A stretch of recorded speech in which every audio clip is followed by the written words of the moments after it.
अगर आप अपने आप को 128 तरह की बीमारियों से बचाना चाहते हैं तो अपने वात पित्त कफ का बैलेंस प्रॉपर बनाए रखें। और उस बैलेंस को बनाए रखने के लिए आज मैं 4 उपाय बताने जा रही हूँ। सबसे पहला, सुबह उठते ही 2 गिलास गुनगुना पानी पीना है।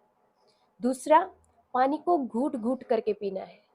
तीसरा, खाना खाने के 45 मिनट्स पहले पानी पीना है।